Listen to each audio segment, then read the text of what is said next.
ते पटकन काम करतं आणि तेच यूज करतो आपण जास्त. तरी तुम्ही किती शेतकऱ्यांना मार्गदर्शन करता? समजा तुम्ही आता हा फायदा तुम्हाला हो होतो, हो.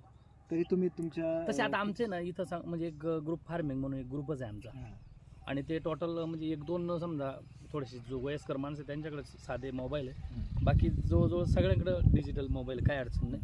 आणि प्रत्येकाला मेसेज येतो. आणि जरी समजा एखाद्याला नाही कळालं तर चला म्हणजे उद्या परवा असं होणार आहे बरं का, आपण असं मग ही चर्चेच्या माध्यमातून त्या गोष्टीचं आमचं फॉलोअप, एकमेकाला भेटणं. आता समजा इव्हन मार्केटला जायचं तो पण सुद्धा फॉलोअप आम्ही घेतो एकमेका, आज असं तोडायचं, उद्या ते करायचं. असं ग्रुप फार्मिंग आमचं व्यवस्थित नियोजन चालू आहे.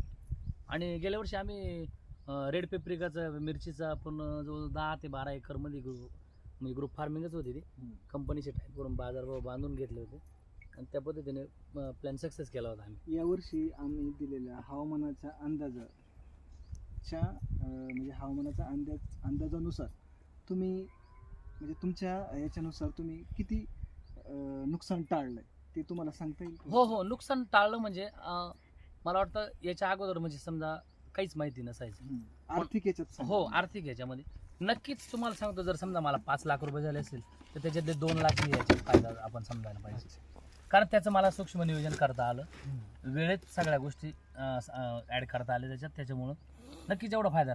जर समजा मी 15 दिवस प्लॉट जर अगोदर लावला असता आणि अतिशय विक्रमी पावसात सापडला असता तर आतापर्यंत प्लॉट टिकलाय ना, म्हणजे तो फायदाच झाला ना, इनडायरेक्ट फायदाच झाला.